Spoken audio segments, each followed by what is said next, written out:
had one before. Yeah. Okay. My mom, because I got my car in the spring, and then my mom for Christmas was freaking out because I was like, oh, anything. But like now that I'm talking about it, I'm like, Where is that? I'm pretty sure it's in the vehicle somewhere. I have my in my like. Well, they say you should put it on like your kitchen, but it's not small. Mine is like not too. Honestly, I probably should because I keep my like house keys. I don't drive that much anyways. Like, I only drive to go to the mail. Check to see. Is it in the center console? Is it in the dash?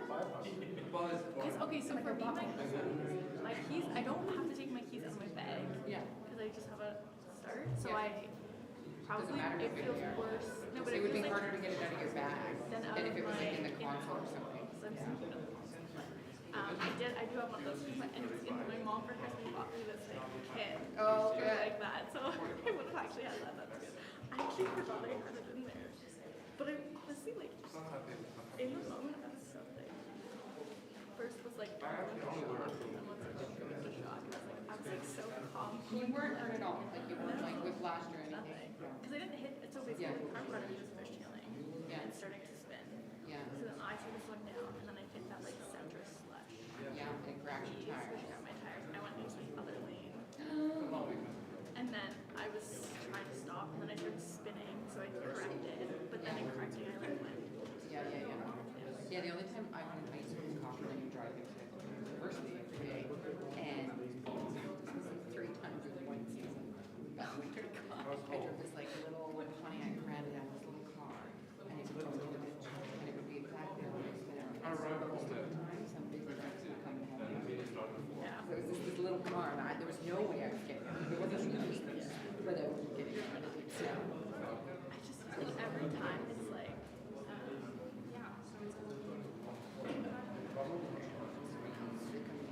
and they have like they have to for the episodes they have to show up, so I always and then they get like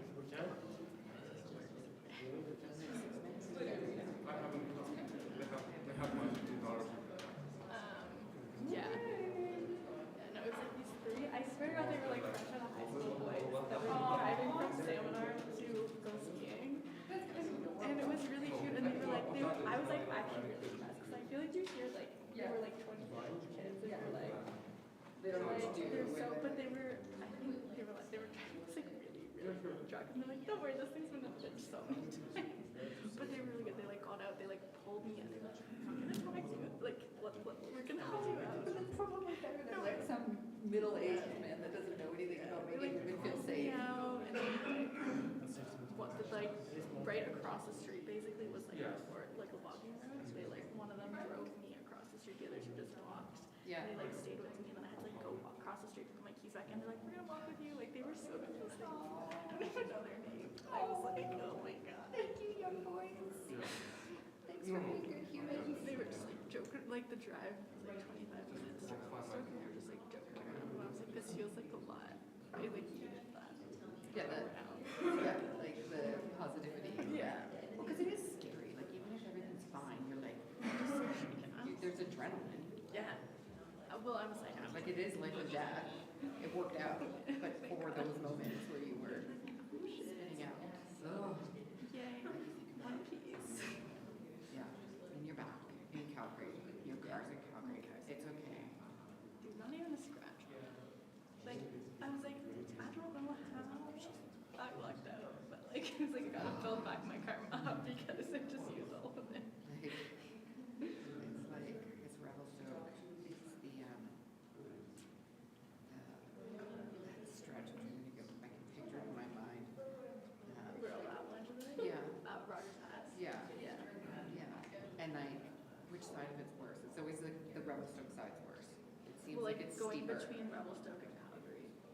Yeah, but like, so which side of the pass is worse? I always feel like Revelstoke on the top of the pass is worse. It's steeper than like going down into the Yeah. Where did it happen? It was 3 Valley, Oh, through the Gap Valley. So it was crazy because like I just go around the corner and that's where the hotel was. Yeah. And there was a semi-truck that was like, the cab was in the water. The thing was up. It's like, as You're we like, that's kept driving, scary. there's another you semi-truck. were by yourself though. Yeah, when I kept driving, there's another semi-accident on the opposite side of the road, and then we have driving, and then there's like another What do you car. drive? Subaru Crosstrek. Okay. So like I'm like always All-wheel super- drive, right? Yeah. All-wheel drive. Yeah. Fresh winter tires. Yeah. So I'm like I've never It's not heavy. felt out of control. Like even when people are like, the roads are really slippery, I'm like, it does not feel slippery. I was a Forester, similar. All of it. Yeah. Yeah. Like the wheelbase is probably the same. Yeah. You know. It's like my husband has this Pathfinder. It's bigger and it's heavier. It's like a truck with big section. It's less reliable in general because it's bigger. It's heavier. Yeah. Yeah. Like it's just the size of his tires bigger than the same tires on the Forester. Something about that makes it seem like maybe it's safe. Stable. Yeah. Yeah. My co-founder has an Outback, and like so many like weather, bad weather, like horrible, and that the Outback handled like so well. So when I went to rent a car, I was like, yeah, the Outback's too big for just me. Like it's Yeah. Well, it's like we were looking at our family vehicles. So I was like, we got like Crosstrek's just a small Outback. Yeah, it is. It's just got that. Actually, Carrie, I don't know if you've met Carrie or not. She drove one for a while. She's fantastic. It's like I live in Lakeview, and it's kind of cool.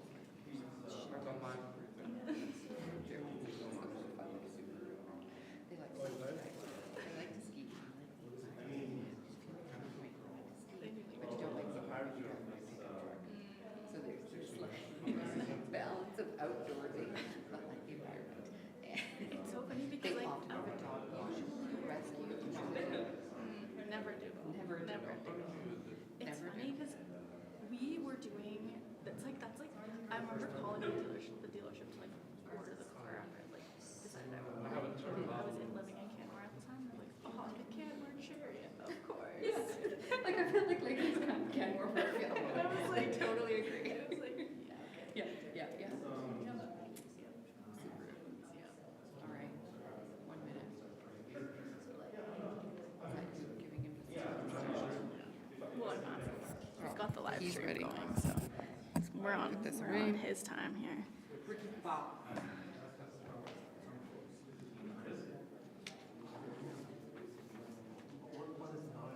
Hi everyone, thank you all for coming to today's live session, and thank you for those that showed up in person. We definitely appreciate it. So today we have Sarah back from 321 Growth Academy. As a reminder, she did the very first session of this year 2024 on customer discovery when it was a polar vortex out. So that one was the completely virtual session. As a quick re-intro, for the past 20 years, Sarah has been working with innovative companies to help them grow. She brings brands to early stage tech startup experience into the mix at 321 Growth Academy. She loves to mentor founders and other leaders getting started in the tech ecosystem. Thank you so much for joining us, Sarah. Thank you. I always hear that. 20 years? No, that can't be right. I was just a student at U of C a few years ago. It's not true. It was more than a few years ago. So hi, everybody. Thanks for having me. Hopefully you all remember the session we did in January. It's a kind of follow-on, but we're going to go really deep into go-to-market strategy. I'm going to be like, am I looking at the camera? Am I looking at all of you? So I'll settle. Talk go-to-market strategy and the first steps you need to start thinking about how you're going to actually go out and get customers. So we're going to talk about customers, we're going to talk about sales, and we're going to talk go-to-market strategy. I won't do the 321 Growth Academy again because you've seen it before. We're just an organization that helps companies grow. We do that through one-on-one consulting and programming we do with other accelerators. Okay, and you've met me. Been around, 321. We've been around for 8 years and we've worked with over 500 companies now. So whether through different programmings at all different stages of their growth. Okay, so why do startups fail? Well, the very, very, very top reason is because they don't have enough customers. And then of course you can dig into, well, why don't they have enough customers? And that's where you start to get some nuance, right? If people don't want what you're building, you're not going to be successful. When we think through how to go out and go get those customers, I'll just open these all up. There we go. we want to make sure we're thinking about why startup growth is different. If you've got experience in marketing or sales in a traditional company or in an established tech company, it's very different. We'll talk about some of the different paths to growth. So when you start to think about your strategy, what's going to be your model to go out and actually go get customers.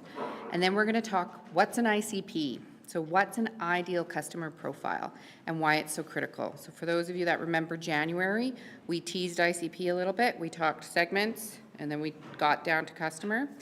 And then we'll talk go-to-market.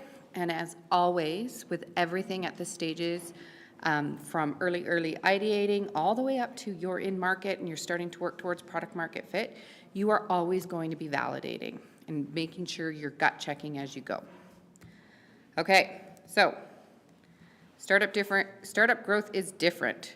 In established companies, you're dealing with a known brand. People know who you are. You're selling Microsoft, everybody knows who Microsoft is. When you're in a known brand, the product is validated. People want what you're selling. The process for going out and getting customers is validated. They know how to go out and get customers, right? You might change some messaging here, you might launch a new feature there, but those processes and those strategies are largely the same. There's an established machine. So there's marketing support. You're selling, again, Microsoft. There are people who know exactly the tools that you need to go and do that. And there's team. You have the resources. You know, you have multiple marketing people, multiple sales people. When you're a startup, you're going to have to go figure out how to sell for yourself. You're going to have to go figure out how to do marketing for yourself. Does one of your co-founders have that skill set? If not, do you have the resources to go hire somebody with that skill set? If you don't have those, you're going to have to learn some stuff yourself. And we'll talk a little bit more about founder-led growth and why it's so critical for founders to learn how to sell themselves. In early-stage companies, growth is a mashup. You have to do sales, marketing, business development, and product work. And you want those things to work really closely together when you're in a startup, because you need that customer feedback loop, really critical when there's that kind of figuring out what you're doing still, right? So you can't have sales out there running a process, bringing things in and going, okay, now figure out how to deliver this. I've worked in those organizations. It sucks. I've worked where marketing is out there getting leads and sales goes, oh, these aren't good quality leads. And then sales closes something and product and delivery go, we don't have that feature yet. What did you sell? So you've got to make sure in early stage, these are really cohesive and collaborative exercises. The business model, right? Product message and everything about what you're doing is still being validated. And we remember what validation is, right? That's when we're checking our assumptions. We're not building on things that are pure hypotheses. We're going out there and we're talking to people and actually getting some data on our customers, but also on how we're going to acquire those customers. There's few dedicated resources. You're going to wear multiple hats.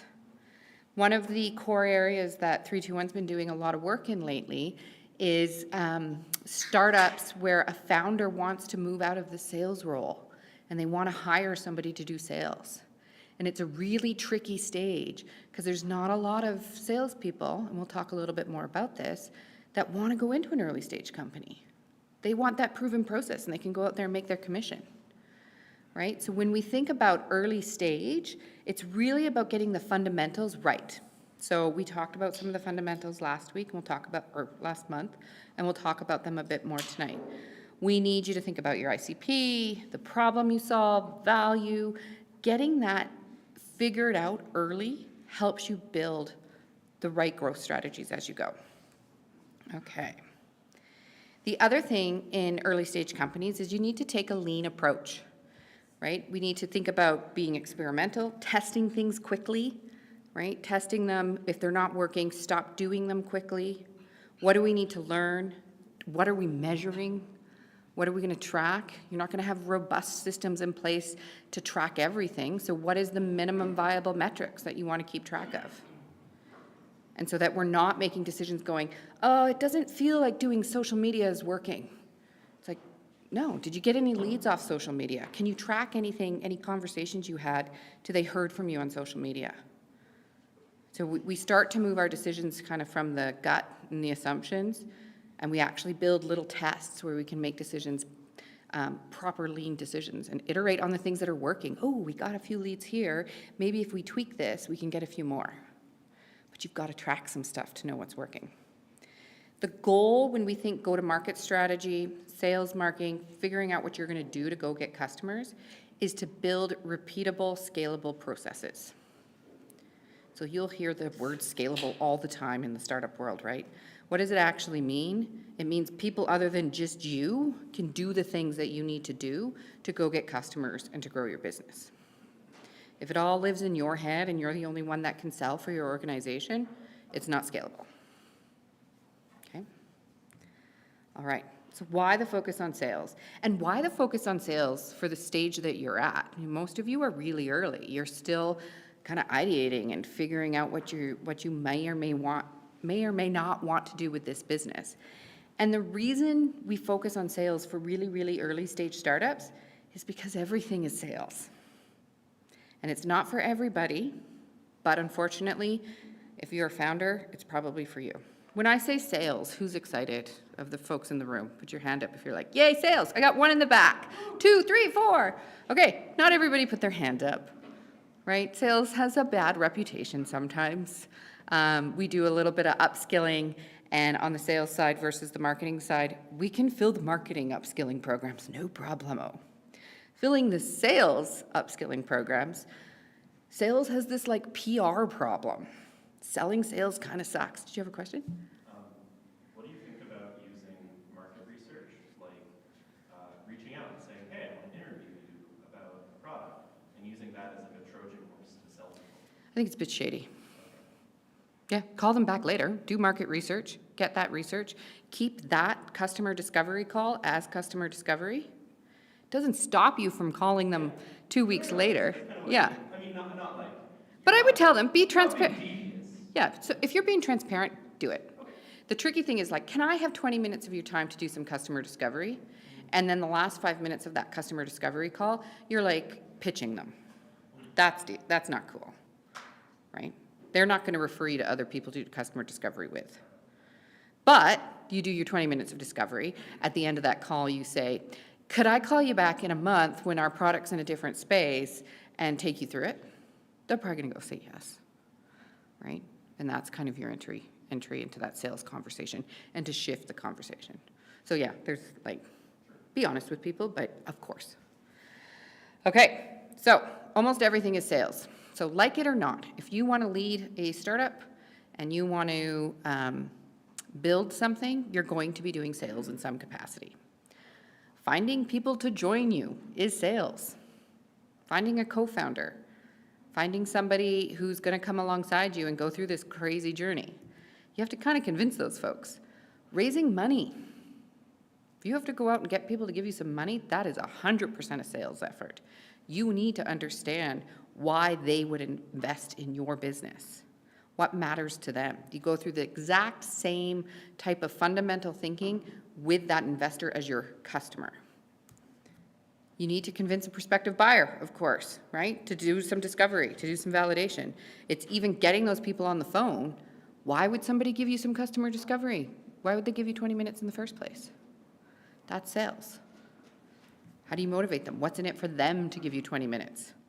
Doing grant applications. The way you position yourself on a grant application is sales.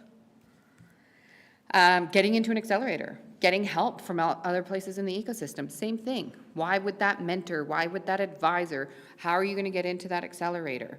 What's in it for them to help you on your journey? They're not buying your product, they're deciding whether or not they're going to help you. Right? So why should they help you? And then this one, convincing your partner, if you've got a partner in life, that being an entrepreneur isn't crazy. A little bit of sales needed there too.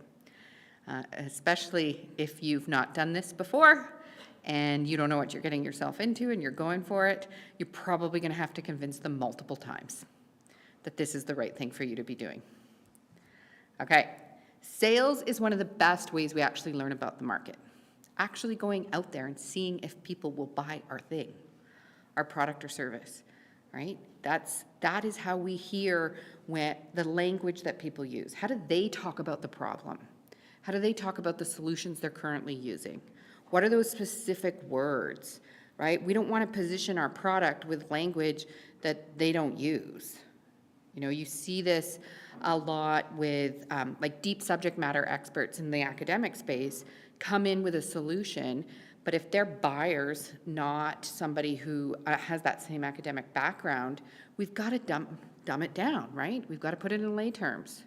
We've got to make sure we're cautious of using acronyms and, you know, big specific, industry specific language if that's not what your buyer uses, right? Sales is how we really get into competitors and alternatives. What does the status quo look like for them? Understanding and doing customer discovery through either in the sales process or separate from the sales process is how we really dig into those things and understand. Doing sales is how we get a reaction to the price point, right? That first time you go, now how much would you pay for this? Or the first time you go, our product is X, and how do they react, right? And those first early demos, when you start to show people your product, you're learning so much just from seeing how they react and the questions that they ask. Oh, every time I do one of these demos, they ask me about this. And we don't have that figured out yet. We probably should put that at the top of the list to figure out. Okay. Now, how many of you would prefer to just hire somebody, you build the thing, and I'm going to hire somebody to go out and sell it? Good, no hands are up? You're all comfortable and ready to sell your, oh, I got one over here. Okay. I'm surprised no hands are up, because usually you just, The later stages probably. yeah, okay, so good. This room knows that you have to do it, because it's dangerous to outsource. You are the ones that need to do this to start. You need to do the learning, okay? When we think about just outsourcing sales, and often people aren't thinking about it early enough. This is one of the reasons it's so exciting to be doing this with Launchpad Live, is getting you in your early to really think about go-to-market strategy and who is going to do the work as you get ready to grow. When we outsource sales, it doesn't usually work. And I'll tell you a little story. 321 Growth Academy was started 8 years ago because we were brought in as kind of, you know, casual consultant work that we were doing to multiple organizations that had tried to outsource sales, and it went horribly wrong.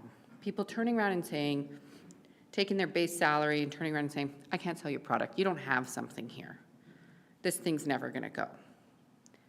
But they didn't understand any of the fundamentals. They hadn't gone out and really validated who they need to be selling to. They were pointing this outsourced salespeople at the wrong places with the wrong messaging. And in the worst cases, you saw, this is like super scary, it doesn't happen that often, you saw hired gun salespeople taking multiple base salaries from multiple startups and not really selling for any of them. Yeah, go ahead. Well, plus, like, you have to, like, if a sale's not successful, especially in the early stages of a startup, you have to use that information, potentially change your product or your... Yeah, like, and if you're hearing that information secondhand, does it lose some of its meaning? Yeah, of course. You might be able to outsource sales to somebody who comes into the team. Maybe they're going to become another co-founder with you, and there's somebody that has that skill set. There are scenarios in which you might bring in somebody early-ish to help with that process. But you want somebody who understands what early stage means and what that's going to mean for your business. Typically, and I would say 99% of the time, the founders need to be the ones doing it at the early stage, because there's just too much potential learning lost if not, right? So the big, where we see real issues when people try to hire a traditional salesperson, that's like, I love what you're doing, I care about what you're doing, I've never worked in a startup before, but I think this is really cool, and I'm looking for work, and in they come. That's a dangerous, all the best intentions in the world. They are not close enough to the product. They've never sold for a startup before. It's usually not going to work. So when we think about outsourcing, a lot of folks like to go to like the lead gen firms, and they're just going to send us leads all the time. These folks do not work on an outcomes-based model, right? There's no money-back guarantee. Early stage, this stuff doesn't work. There has to be a validated, scalable process if we want to start to throw money at finding the resources that are going to do it. And none of you are at that stage yet. When we think about the different types of sales roles and who might we need in the future, that's the other thing. The way you're going to market, you won't know that yet. Do I need to go out and get like a high-priced hunter at a certain stage? I think we've got a couple of kind of med tech folks in the room. You know, med tech, typically at some point, you have to hire somebody who has sold into healthcare before. You can't hire just somebody that's like, hey, I'm really excited about what you're doing, and I understand what you're doing, and I care about what you're doing, but they don't have any connections or any ins. Selling into healthcare, selling into government, you need somebody who's done it before. And that's honestly the best way to do it. So is your business model going to require eventually somebody like that? That's probably a high-priced consultant type individual. Or is your business model going to require a bunch of sales development reps that are out there cold calling, dialing for dollars? It's kind of a low volume model, right? So the roles and the types of salespeople that you need, you won't know until you get going. So again, it comes back to you've got to start. You've got to have those conversations. You can't just kind of outsource it to somebody else right away. And this is kind of the last point is typically, yeah, sure, you might be able to find somebody because there's people who are intrigued by the world of startup and want to work in something innovative and technology driven, and they're motivated by different things. Turnover in sales is quite high, even in like traditional sectors. People are kind of always looking for the next best gig. You know, kind of that hunter personality of a salesperson, they're financially driven. Kind of the bottom line. You know, of course, there is the odd person who is a hunter personality that's not hardcore financially driven. And so you probably can't afford these folks for a long time. And then if they do want to come in as a co-founder or a partner, what are they going to be looking for? Are they going to be looking for a significant piece of your business? Are they going to be looking for something else? So really understanding kind of how you motivate those folks early, you've got to figure out the process so you know who the right people to bring on board are. When we think about, you know, kind of sales and that different skill set, it's like you can't hire a one-size-fits-all. Right? We've got SDRs, we've got hunters. When we think of farmers, so farmers are folks who like to hold a relationship, those deep relationship sales. Lots of conversations have to happen. They're often, when we think of really technical sales, do they have to have a really particular deep technical understanding to be able to sell to your customer versus, again, somebody that's a little bit more, I'm going to show you a demo, I'm going to send you a quote, and you're going to buy. So you don't even know kind of what that looks like yet, and we want to learn that for ourselves before we go out and find people. And the same goes for hiring the big guns. So what are you supposed to do? You first have to reset your expectation. Sales is a verb. It's a thing you do, and it takes skill, but it's something you can learn. 100% it's something that you can learn. It still may never be the thing that you love to do. It still may be the thing that in your week when you're planning what you're going to spend time on, you want to spend time on sales the least. You could still figure out how to do it. You can still learn how to go and do it. And you have to do it every day. It's like any other skill. You have to practice it.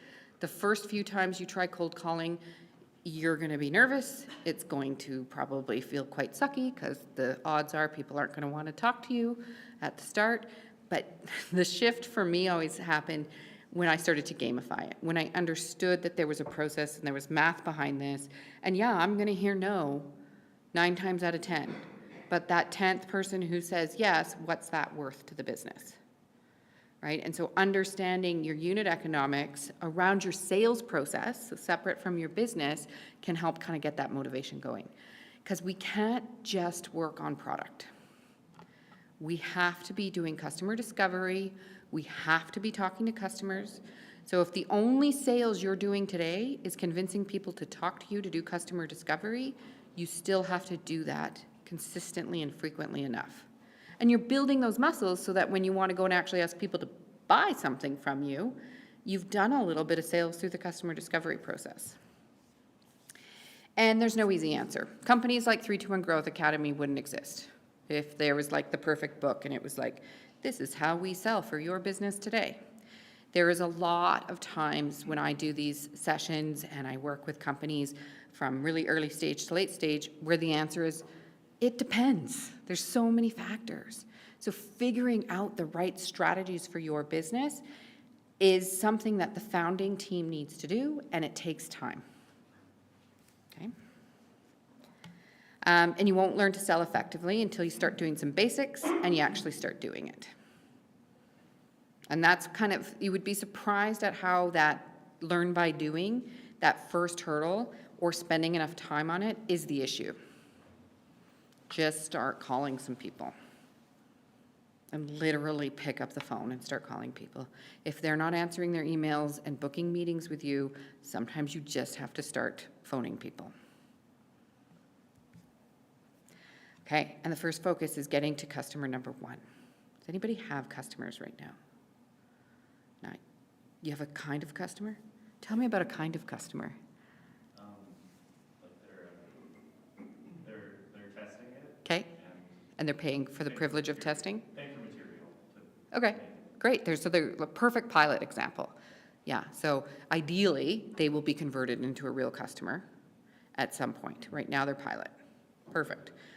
Getting pilot customers is sales. I count it as a real customer. You just got to keep it. So everybody else, your first job, first pilot, selling beta testers, right? When we think of that customer is when they've paid you for your services or your product, there's steps before that, potentially, again, depending on the business model and what you're building. But what does it look like? How do we get to first customer number 1? And what do we want that first customer to look like? When we're thinking about actually, okay, we get customer number 1 and we want to start growing and I feel like, okay, I'm ready to go get customer number 2 through 10, we want to make sure we're learning through each of those stages. And so do we really have confidence that the fundamentals are down?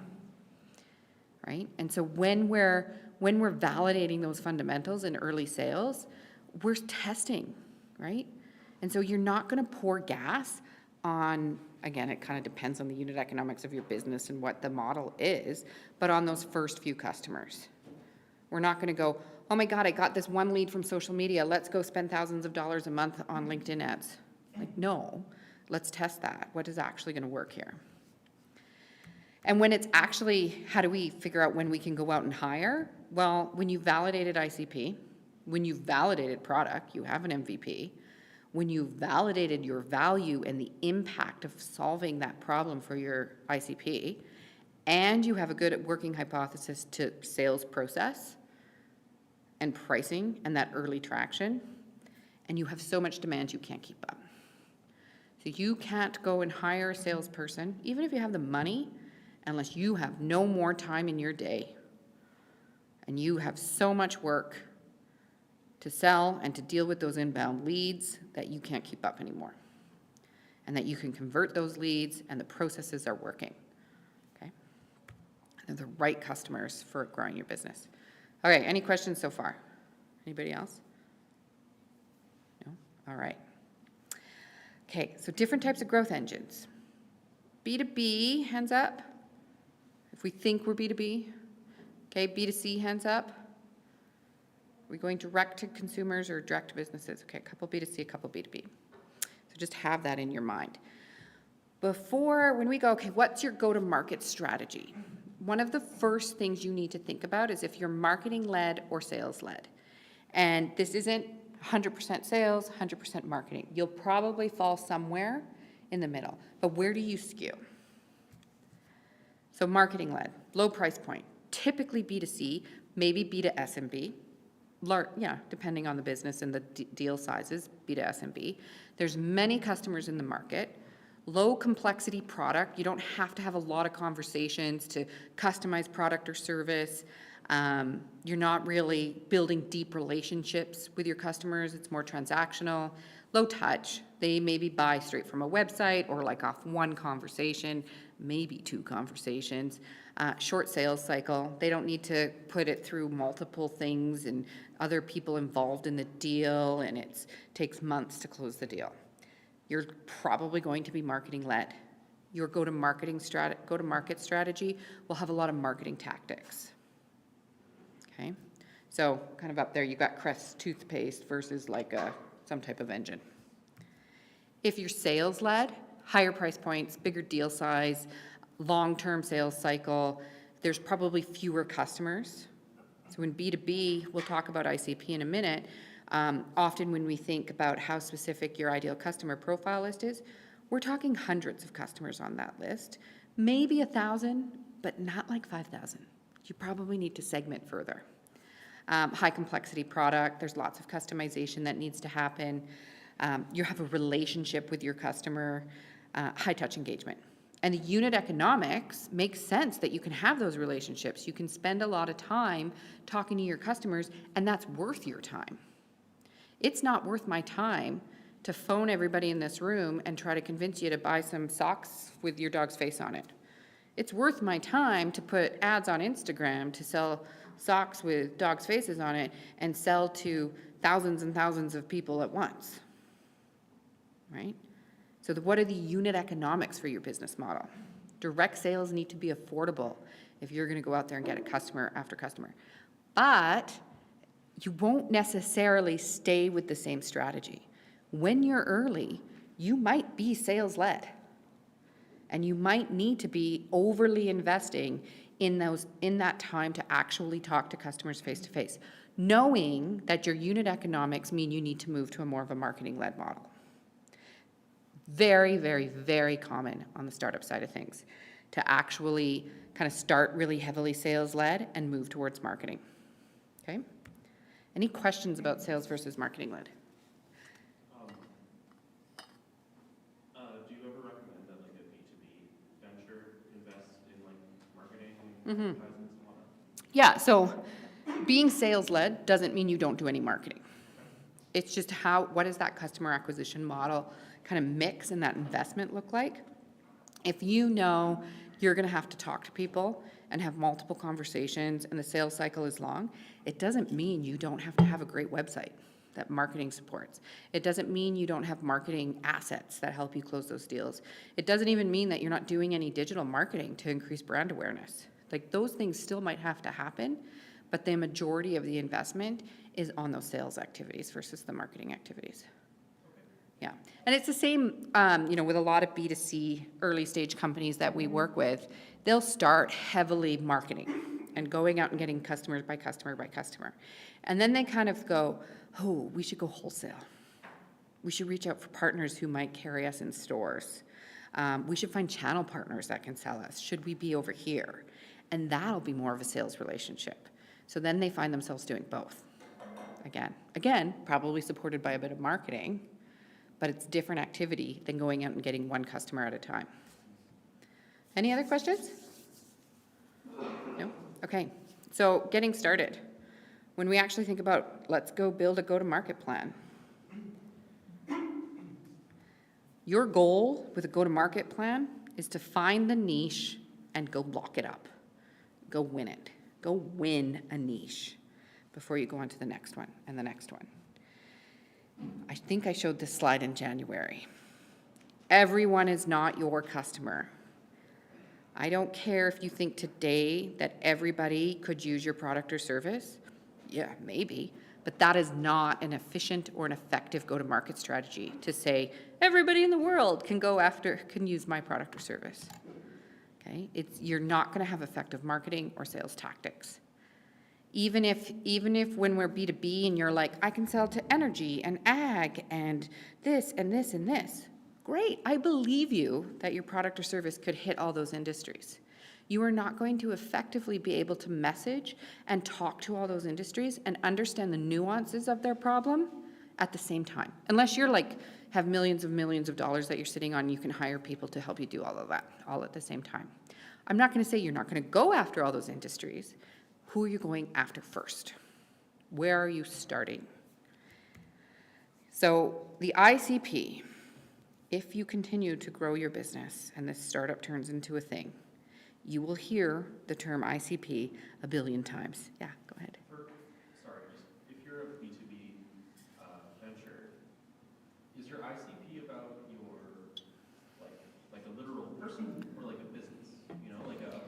Yeah, so we're gonna talk about it. We'll talk about buyer roles. So it's a business. It's a category of business. Yeah. So why having an ICP is critical. The entire team needs to be aligned, and it also helps you avoid who you're not gonna work with. We wanna make sure you're prioritizing prospects that come in. The wombats are the ones who are a waste of money, brains, and time. The S should be little. You would be surprised at how often these can derail startups because we get excited that somebody's excited about what we're doing.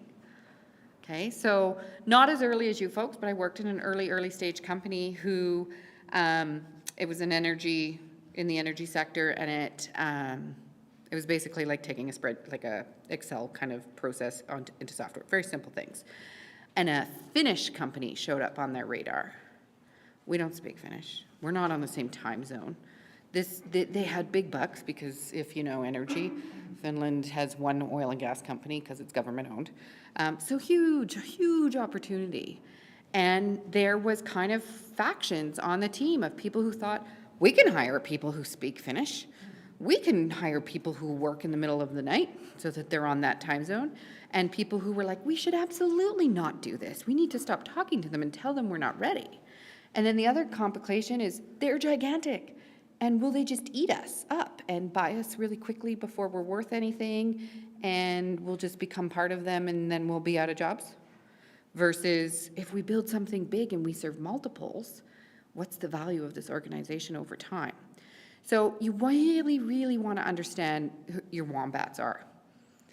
And you might not know until you're going, but you need to be honest kind of with those conversations. If those opportunities come up, we're going to have a conversation about, is this a wombat or not? Are they going to suck us in, take us off track, take us off mission? Are they doing something that doesn't match with all the other validation and they want to use us for something that we didn't think we were going to be used for? It might be the right thing, but that's one source. So can you go and do some validation and go, oh, shoot, we should go pivot. This opportunity that showed up on our doorstep that we were considering as a wombat, can we go and see if there's more of them? And now it's not a wombat anymore. So you've got to be really clear kind of where those lines are. So what attributes are we actually talking about? How do we define ICP? It's weird that some of it's up and some of it's not. There we go. So timing, customer type, buyer roles, so that's kind of getting into what you're talking about, tech adoption, and then potentially other attributes too. Like this is not a finite list. You know, depending on what you're doing, you might have other things that you want to consider as your ICP. Usage or value, buying behavior, firmographics, demographics. So firmographics if you're B2B, demographics if you're B2C, geography, so in my Finland example, geography or convenience. So timing, who your ideal customer is now might not be who you want to go after in the future. And that's okay too. We know we can go and get some of these mid-sized companies and we're going to have those conversations, but ultimately we want to sell to the huge guys. But we're going to get a little bit of traction with the smaller companies to start. Or on the B2C side, we want to sell wholesale and we don't want to be selling one-to-one, but we're going to get some following and do some e-commerce stuff and get some things happening so that we can prove to the wholesalers that people want our thing. Right? So who your ideal customer is now might change in the future. Customer type. Who's seen this before? Anybody? Elephant, deer, rabbit. You guys are chuckling. Have you seen it before? Or do you know who you're serving? Okay. Elephants. These are the enterprise. These are the huge companies, the huge corporations that we may want to target someday. So I did a cohort over the summer with a clean tech accelerator from out east, and it was funded by, I'm going to space on the name, but like the Procter & Gamble of Brazil. So everybody was there because they wanted to get into this company. And whether or not they could actually get into this company was, you know, debatable based on the stage and the readiness and what they were doing. But getting into that company, like they were getting in through an innovation center, through a fund and an innovation unit. They weren't getting into a sticky core part of the business. That sale would still need to happen. So that long tail, even when you've got the intro because they're funding the accelerator and you've got a door open through the innovation center of Procter & Gamble, a Brazil version of Procter & Gamble, it's still this giant sales cycle, like 18 months, 2 years, with that warm intro, right? So enterprise deals, these are long sales cycles. They can be incredibly lucrative because they're huge deals usually, right? But they can kill you. They can sit on you and squish you, if we're sticking with the elephant analogy, right? They can gobble you up, like in my Finland example, what some of the folks were worried about. They'll just gobble us up, and then we've kind of lost our opportunity to be something even bigger. If you screw up with one of these big folks, that's a much larger impact than screwing up with somebody smaller. Okay? The next one is deer. And this analogy comes from an article called All Startups Should Be Deer Hunters. So deer are who we want to go after, probably. They're mid-market B2B. There's a lot of them. And they herd. So they tend to kind of, we can segment clearly. We can understand based on firmographics and some of those other things how we should segment them. But when you look at those enterprises, well, they've got their fingers in a billion things and they've got a billion products and service lines. And are you an important problem to those folks that you solve? Maybe, maybe not, right? So mid-sized deals, moderate length sales cycle, they tend to be lower risk. You screw up with Procter & Gamble, you're in big trouble. You screw up with mid-sized company, there's more of them to go out there and find. Then there's rabbits. So when we think of rabbits, we're thinking of SMBs, kind of longer tail markets, lots and lots of rabbits out there in the world.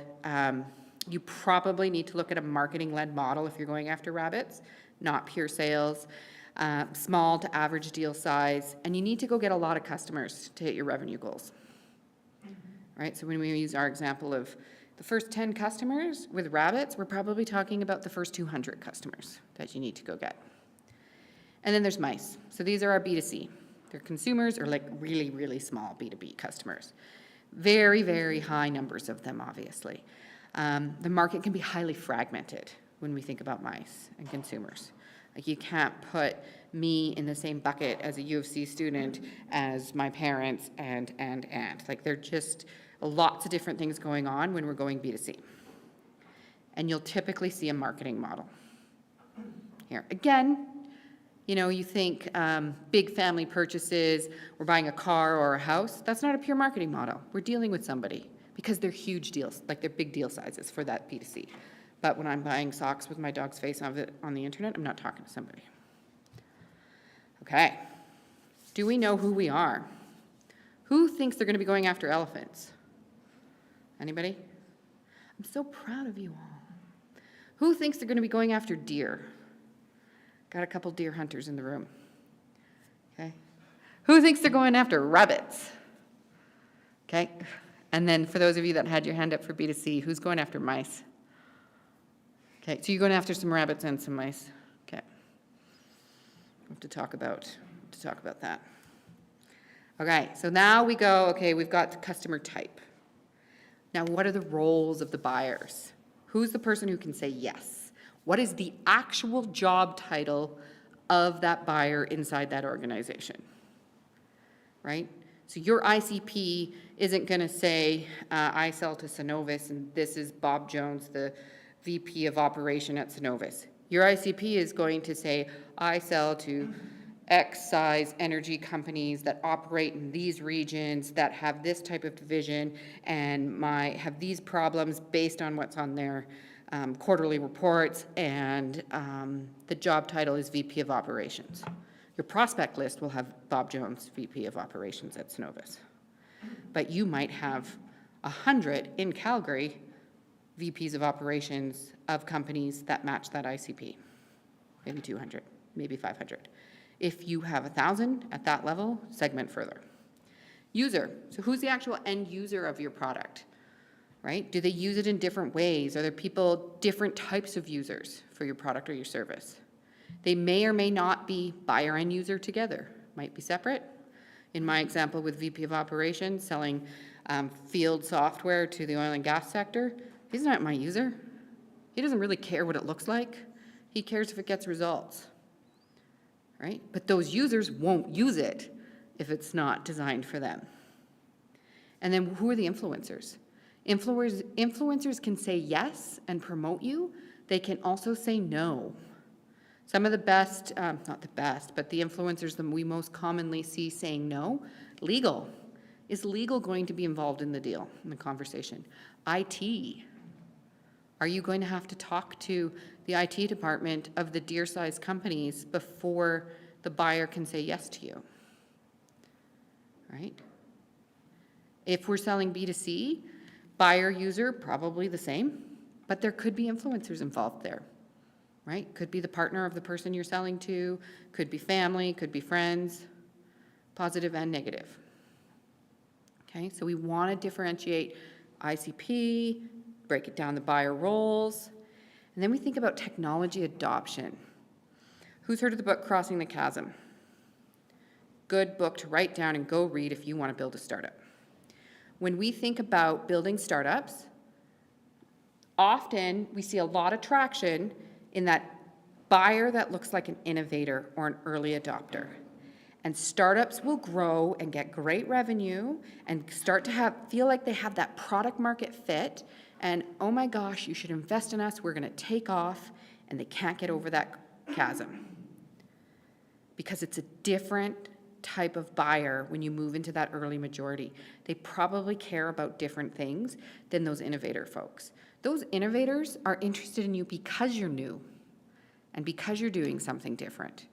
They'll have that initial conversation with you just because you're a cool new startup, right? Whereas the early adopters might be more, do I have a problem that you actually solve? And it starts to look a little bit more typical, but they're willing to take a risk on an early stage company. They're willing to take a risk on a small company. Did you have a question there? A lot of people buy things not because of the thing, but because their friends buy the thing. Yeah. Like Apple phones. Yeah. No offense to people who have Apple phones, but a lot of people. Well, and people buy things just because they think that's their only option, right? And they don't really understand there are other options out there. Those are not innovators. Those are not early adopters. Those are laggards in the late majority.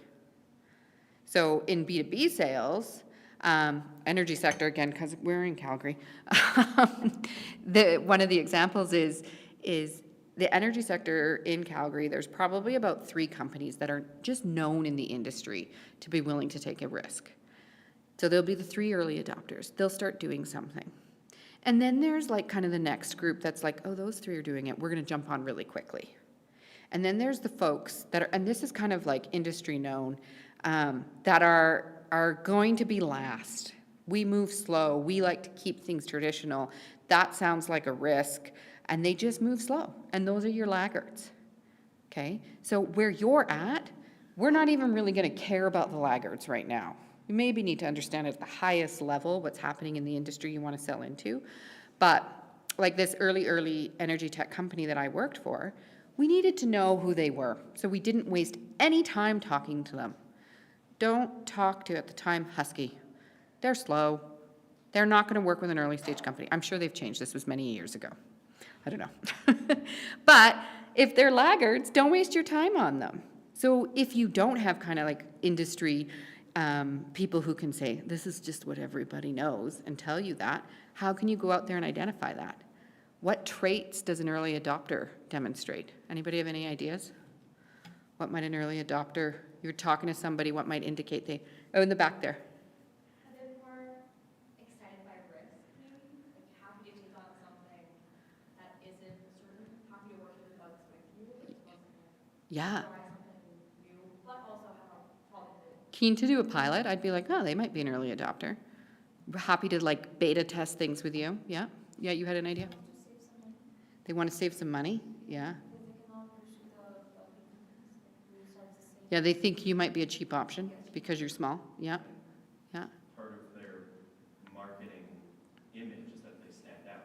That they're, Yeah, they tell people they're innovative. yeah, that they're not. Yeah, exactly. I would caveat that a little bit because there's a lot of organizations that tell people they're innovative. You want to look just a little bit under that hood and say, do they actually do anything innovative? Have they bought from early stage companies? My Brazilian Procter & Gamble, it's terrible, I forgot the name of the company. They support accelerators. They pour money into R&D for themselves. They pour money into accelerators connected to universities so they can get the latest and greatest things that are coming out of research, right? Are they organizations that support innovation at the academic level, right? Usually those are indicators that they understand how startups work, especially in those kind of big company worlds. If we're selling to rabbits or small deer, ask them their risk tolerance level. Have you ever bought from a small company before? Do you have other vendors like us? You know, what's your willingness to partner with us on a paid pilot? I don't want you to do anything for free. Pilots should always have some paid, right? And if they're like, yeah, maybe we could try it for free, you know, and they're slow and they're not really talking to you, they might be kind of at the tail end of an early adopter, but they're probably not an innovator. Innovators understand that they should pay for pilots, right? Because companies don't build cool things without support and actual dollars coming through the door. And if you're adding value to that company, even if it's just materials they're paying for, they're indicating that they are willing to invest in early innovation and early stage companies, okay? Other attributes you might consider for your ICP: segments, subsegments, the firmographics. So I said firmographics earlier. That's company size, structure, business model, ownership, market position. For B2C demographics, age, gender, income, education. And if you remember from the session in January, we talked the difference between persona and ICP. So if you are B2C and you kind of want to dig into persona, go back and watch that recording. Convenience attributes, geographic location, language, time zones, behavioral attributes, which kind of lend to this early adopter attitude. Sometimes you'll find a buyer who is an early adopter, innovator, who's hungry to like bring in great solutions and new things, but the company's not. So that's kind of a caution too. If you're talking to somebody who is just so pumped on your thing and so excited about what you're doing, but they work in an organization where it's going to be an uphill battle, that may or may not be worth your time. How much power does that person have? Because those can be dangerous wombats. Waste of money, brains, and time. And then maybe some other factors that kind of come up. This is the main message with ICP and this whole conversation is don't focus your efforts too broadly. We want you to stay focused. I'm not going to tell you can't go after those other segments and those other types of customers. But when we dial down into an ICP that's specific, when you're early, it's one. I work with teams who are established. They might have those early customers, and it's still only one. Sometimes when we work with companies, it's maybe two. Yeah, maybe they got a two-sided marketplace they're building. They have to have two ICPs. But as soon as you have kind of more than two, and you're still not getting you're still not at product market fit and traction really coming in and revenue coming in, you don't have the resources to work on more than two ICPs. And maybe you have a list of 10, but you're only working on 2 at a time. Because if you need to do unique messaging for 10, you have a slightly different sales process for 10, you need to deeply understand 10 different problems and how they operate. You need to understand 10 different ways that they buy and different buyer roles and different influencers. You do not have the time for that. You want to own one first. Remember, find the niche and win. And then move on to the next. Find the niche, win, move on to the next. And then as you get revenue and traction, bigger companies, bigger startups moving into that scaling stage, well, they got a marketing manager and a salesperson running those ICPs and another team running those ICPs. You have the resources to do more. So really caution you to focus in one ICP at a time. Doesn't mean you don't have 9 waiting in the wings, okay? So yeah, you can and you should still think big. All right, how do we feel about where you're at with ICP today? Who feels like I got nodding in the back there. Tell me, what's your ICP? Your hypothesis of your ICP. So I'm working on a project that's more like biotech focused, so obviously will take a long time. So more sales focused, building a relationship with people. Yeah. The influencers, so not just medical professionals, not just users, but maybe support groups as well. And finding a way to sort of trickle in that way. Yeah, so the first thing I hear is users, support groups, medical professionals. So if you don't know which one's going to be your in yet, that's the first job of validation. That's perfect, right? Because that's the other thing. That's kind of the point of my question is, where do you feel like your ICP is at today? You probably don't know exactly yet. What about you guys are quiet in the front? What's your hypothesis on who your ICP might be?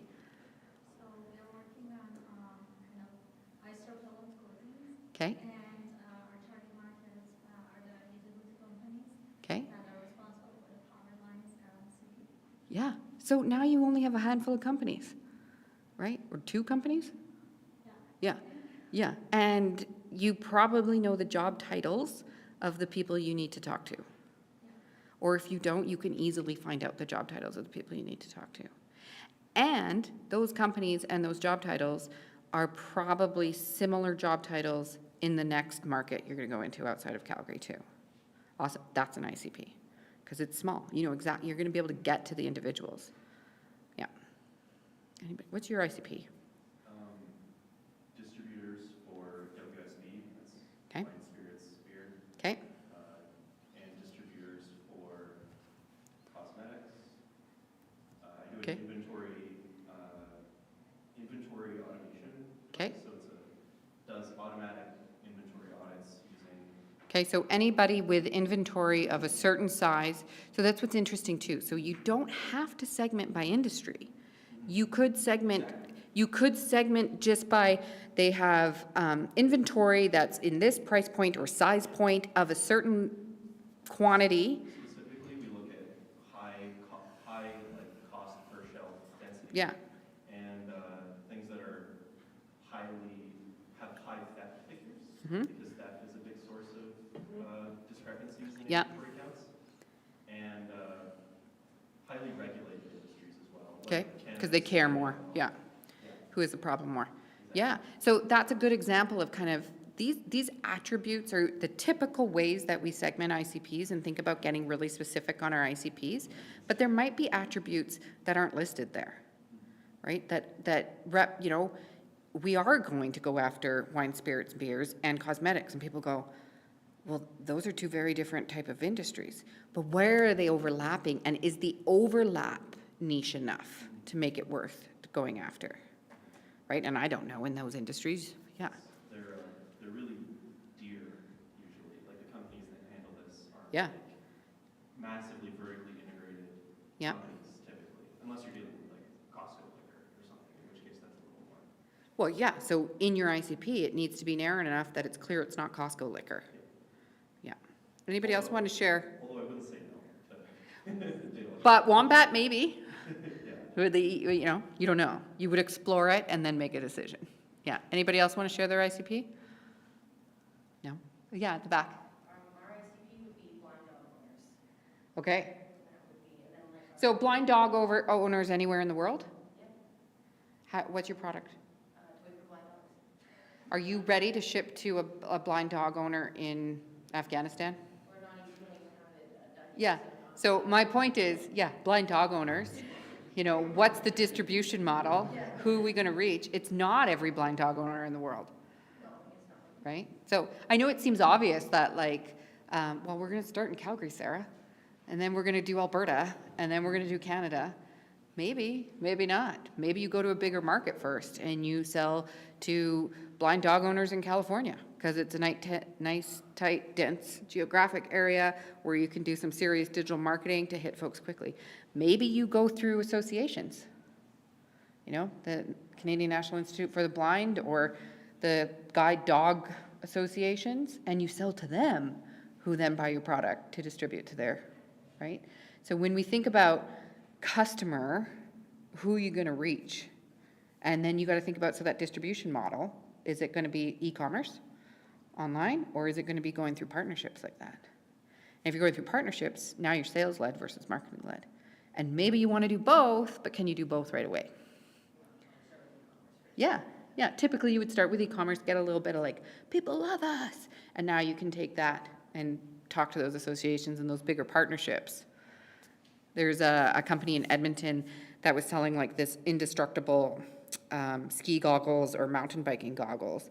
And he got a bit of buzz going just on e-commerce. And then he started to sell through clubs as a way to raise money. So like a mountain biking club or a ski club, and they get a cut of the sales for them to raise money, and he gets a chunk of customers that want to buy his product because their club is getting a cut of it.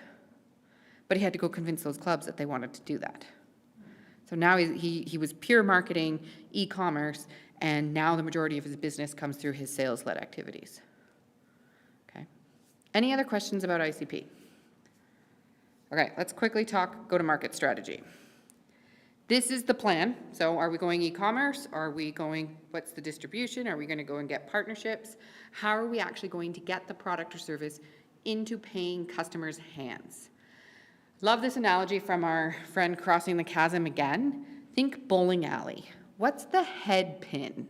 We might ultimately want that one on the top right because we know it's going to be the most lucrative, represent the biggest value, it's got the biggest market share, and we want to go after them. But getting into them will be really hard and really long. Whereas the head pin might be a segment or a customer ICP that we can get today, that we have a relationship with, that we are partnered with or worked for, our co-founders know. We have a way in.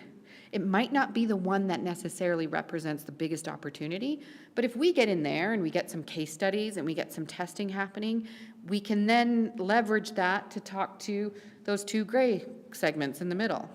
So when we think go-to-market, we also want to think kind of the order and how they connect with each other for these different types of ICPs and segments. Okay, so do they reference each other? Do they talk to each other? Who do we have access to? How hard will it be to get access if we don't have access? And how do they interconnect with each other? When we think about go-to-market strategy, we want to think about clear customer, talked about that tonight, especially. Clear problem, product market fit is validated. So we know people have the problem that we solve and we have actual data that shows us that. We've gone and talked to, put it in quotations, enough people, because that's going to be different for everybody. We're clear on the positioning and the value proposition, and it's validated. I have gone and talked to customers and said, I understand that if we come in and do this, the impact on your business is X, Y, Z, and they go, oh yeah, it's X, Y, Z. That impact is validated. We understand the value we're bringing. We understand competition and demand, validated. Sales versus marketing led, or both, and we've tested that. And then distribution, where are we actually selling? Are we doing e-commerce? Are we selling by showing up in people's offices door to door? Right? What does this look like? How are you getting your customer into people's hands? Your product into customers' hands? Okay, questions on that? I'm going to... Oh, we're missing a few slides. Oh, maybe not. Okay. So when we think, last session we talked customer discovery. When you think about go-to-market strategy, so primarily when we talked customer discovery, it was all about figuring out, will somebody want to be, you know, how do they think about our problem? And do they have the problem that we have a solution to? And would they ever spend money on it? When we think about deeper customer discovery, we want to go and do customer discovery around our go-to-market strategy as well. So do you buy dog toys online for your dog when you're blind? Right? Let's go ask a bunch of people. Do you shop online? Do you only go to Amazon, or do you like to support small businesses? Right? Do you prefer to go into a store where you can pick it up and touch it before you buy it? Right? Would you buy something at a conference for seeing eye dogs? Right? So how do they buy the things that they're buying? And can we validate our actual go-to-market strategy? Okay, so when we think about buyer journey, what are the things happening all the way through from in their shoes? So we have to get out of our heads and think people want to buy the thing we're selling. How do power line companies buy new products? I don't know, right? They're large companies. You may have to deal with procurement. You may have to deal with legal. How do they become aware of new things in the market? How do they have conversations with early stage companies? You know, do you have to get to who you know is your ultimate buyer through multiple gatekeepers? And you don't know that until you start talking to people. My favorite tip when you're dealing with kind of a complex big deer or small elephant situation like that is find somebody who's done it. Even if it's in like a different department and they're solving a different problem. What are early stage tech companies that they're working with? And if you don't know any, call them and ask. Hey, do you ever work with early stage tech companies? And usually, again, because there's this kind of like, we're innovative, we do all this. If they have, it's probably on their website. They probably put out a press release and said, look at this innovative thing we're doing. And you can go, oh, that company is a small little early stage company. I'm going to call them. They have nothing to do with what we do. And say, what was your experience selling to, who's the power line operators in Calgary? Give me a company name. Yeah. Who owns our power line? NMAX. So I'm going to find anybody that has been an early stage startup that has sold to NMAX.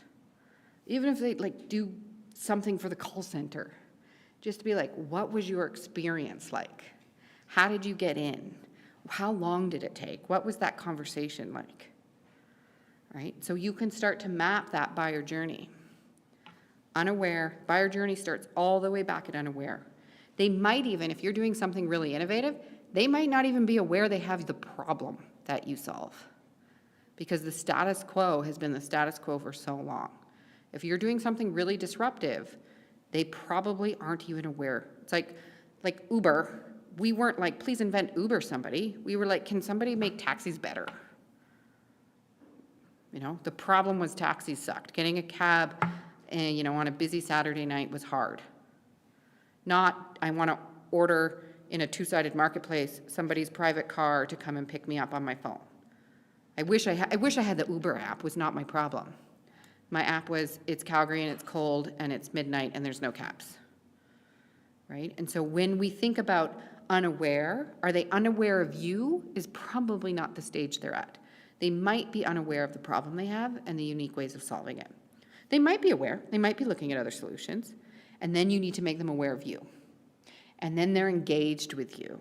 So this is where we start to think about actual marketing process and sales process. So when they're engaged with you, what does that look like?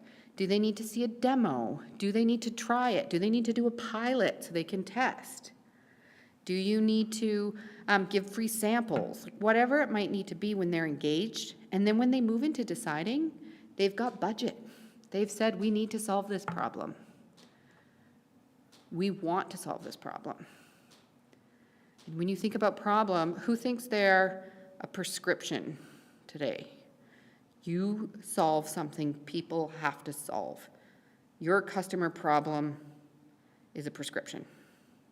If they don't solve it, their business will suffer. Okay, so the rest, that means you're all vitamins. You're nice to have. You're laughing at the back. You're like, oh man, I wish I was a prescription, but we're definitely a vitamin. Yeah? How do you have any thoughts on how you could make yourself more of a prescription?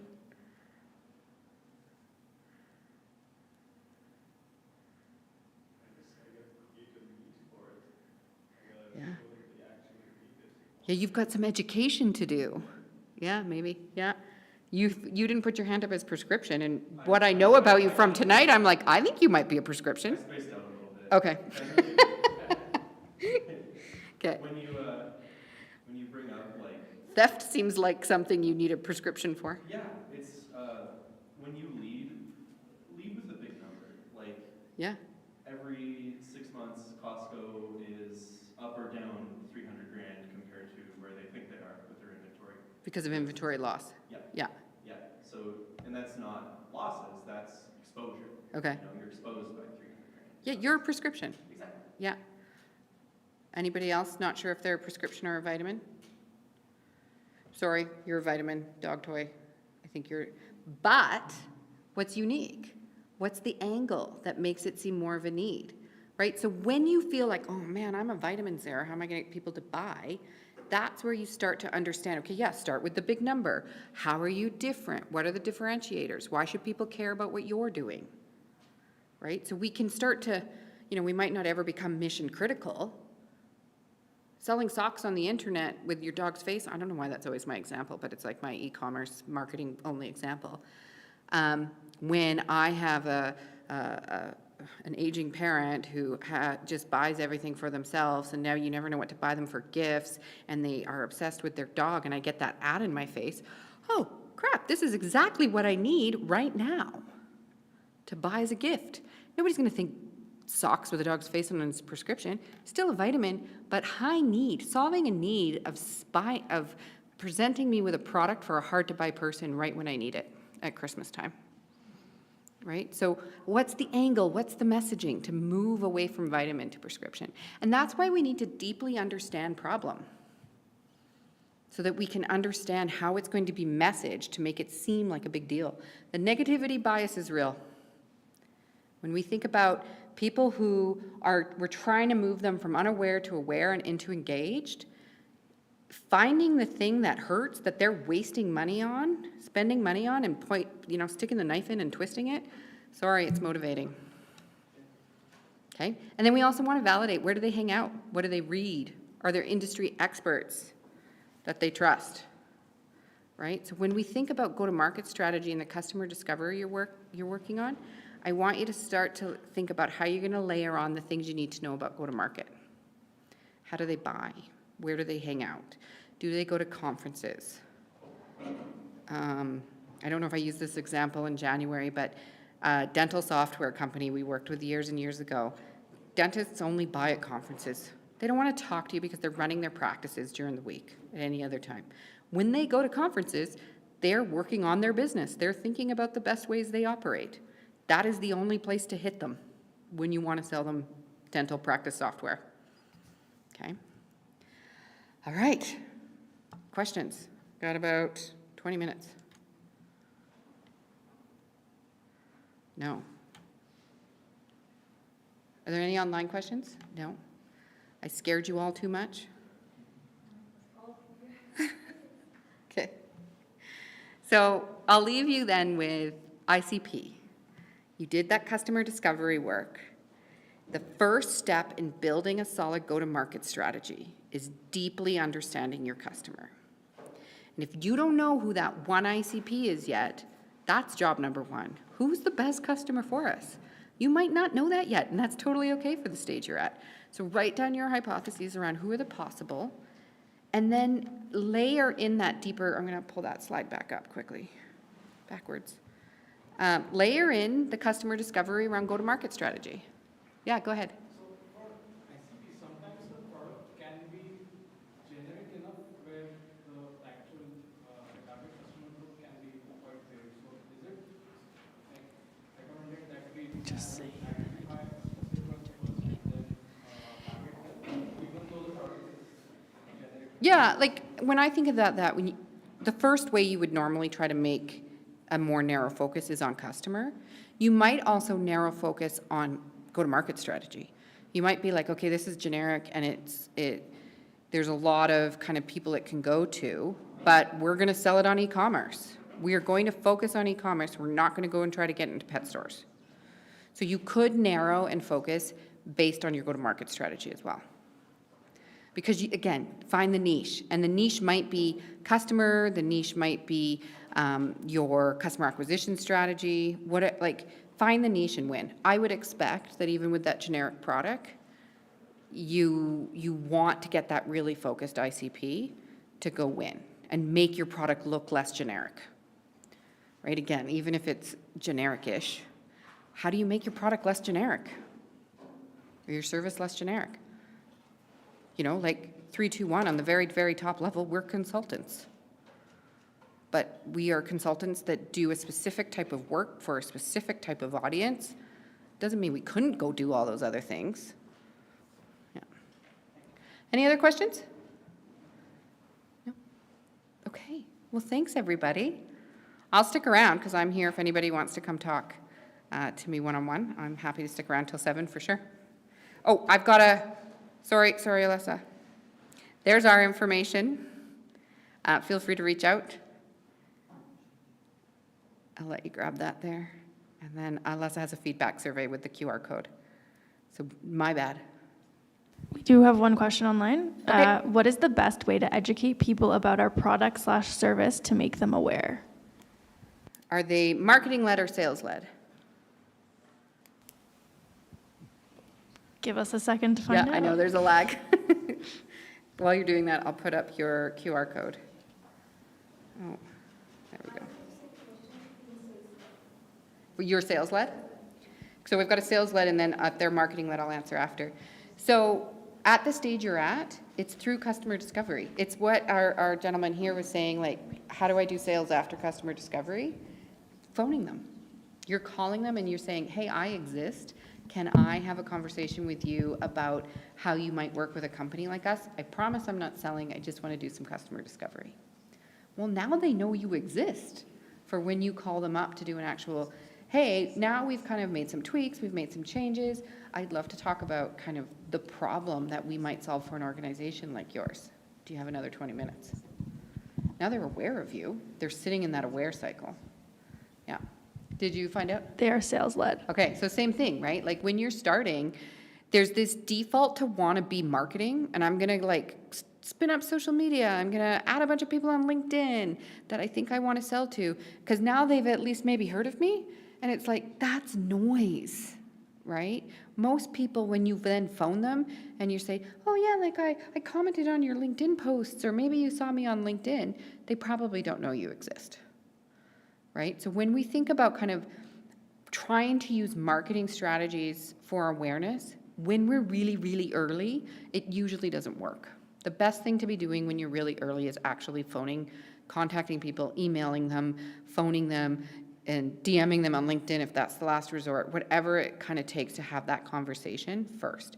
As you grow, awareness may become more of a marketing activity. You might go to conferences and work the floor. You might go to pitch competitions so your name gets out there. May or may not hit your actual customers, but it starts to create some awareness in a marketplace for yourself, right? I typically see things where early stage companies have invested in like building a brand, putting social media together, making, building a website because they want it to look a certain way too soon, because you haven't done it, and they haven't done enough actually talking to customers. So the website exists, but it's kind of meaningless. It doesn't actually have messaging that your prospective customers understand. It's all about you. Whereas that's not a website that gets you leads. It has to be about them. Any other questions? I feel like I opened a box with websites. Okay, great, everybody. Thank you. Good online?